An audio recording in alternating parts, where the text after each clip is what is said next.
તો વાવાઝોડાને લઈને સૌથી મહત્વના સમાચાર હવામાન શાસ્ત્રી અંબાલાલ પટેલે આગાહી કરી છે કે જે અરબી સમુદ્રમાં સિસ્ટમ સર્જાઈ હતી એ થોડી નબળી પડી ગઈ છે, પરંતુ ગુજરાતમાં વરસાદી માહોલ યથાવત રહેશે। અરબી સમુદ્રમાં સર્જાયેલી સિસ્ટમ હવે થોડી નબળી પડી છે, પરંતુ ગુજરાતમાં આંધી વંટોળ અને સાથે જ વરસાદી માહોલ યથાવત રહેવાનો છે। ગુજરાતના અનેક વિસ્તારો છે જ્યાં ધોધમાર વરસાદ વરસી શકે છે। ગુજરાતના વાતાવરણમાં આજથી જ પલટો જોવા મળશે। હજુ પણ આંધી વંટોળનું પ્રમાણ રહેશે, પવનો ફૂંકાશે, ભૂભાગો પર ક્યારેક 6 કિલોમીટર 20 કિલોમીટરના ગતિના પવનો અને આજકાલની ગતિના પવનો 5 કિલોમીટર પર સુધીમાં હજુ પણ ફૂંકાશે। હજુ પણ કાચા મકાનના સાપડા ઉડી જાય તેવા પવનો કેટલાક ભાગમાં ફૂંકાશે, પરંતુ લગભગ આજે સાંજે એક રત્નાગીરીની આસપાસ અને દક્ષિણ કોંકણની આસપાસ પૂર્વ અરબ સાગરમાં એક સિસ્ટમ બનશે જે લો પ્રેશર બનવાની શક્યતા રહેશે અને ધીરે ધીરે આ વેલમાર લો પ્રેશર બનશે, પરંતુ આની ગતિવિધિ છેક દક્ષિણમાં રહેશે। દક્ષિણ પશ્ચિમના પવનો જોરથી ફૂંકાશે અને ચોમાસાની ગતિવિધિ વહેલી આવવાની શક્યતા રહેશે। લગભગ પવન હમણાં જોવા જઈએ તો અપર લેવલના પવનો લગભગ 1.5 કિલોમીટર કે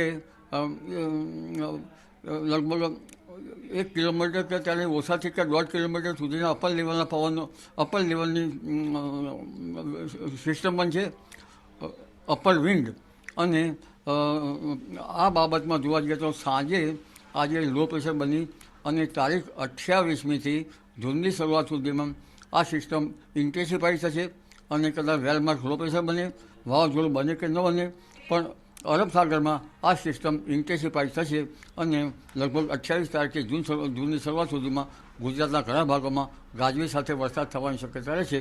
અત્યારે ભિન્ન ભાગોમાં હળવો ભારે વરસાદ થવાની શક્યતા રહેશે, પરંતુ દરિયો ભારે તોફાની બનશે। લગભગ દરિયો વલ્લવાતો આવી જણાશે અને 70થી 75 કિલોમીટર ઝડપના પવનો ફૂંકાશે।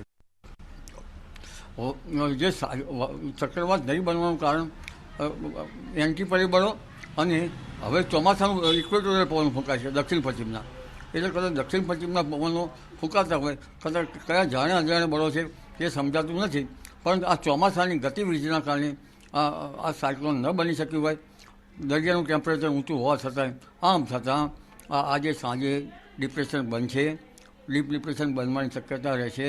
28મીથી જૂનની શરૂઆત સુધીમાં લગભગ આ ડિપ્રેશન ઇન્ટેન્સિફાઈ થઈને સમુદ્રને ભારે કરંટ જોવા મળશે અને સમુદ્રમાં ભારે ઊંચા મોજા ઉછળશે, જેની ગતિવિધિના કારણે હજુ ગુજરાતમાં ઘણા ભાગોમાં વરસાદ નકળી શકાય તેમ નથી અને તારીખ 25થી આજથી બનતી સિસ્ટમ ધીરે ધીરે 27 તારીખ થઈ 28, 29 અને 30 તારીખમાં ગુજરાતના ભિન્ન ભાગોમાં ગાજવીજ સાથે વરસાદ થવાની શક્યતા રહેશે। 8મી 9મી જૂન આસપાસ પણ પવનની ગતિ સાથે વરસાદ થવાની શક્યતા રહેશે, એટલે હવે ચોમાસાના પડઘમ વાગી ચૂક્યા છે અને દક્ષિણ પશ્ચિમ મોન્સૂન 25 તારીખની આસપાસથી કેરળ કાંઠે આવશે। જો કે ચોમાસું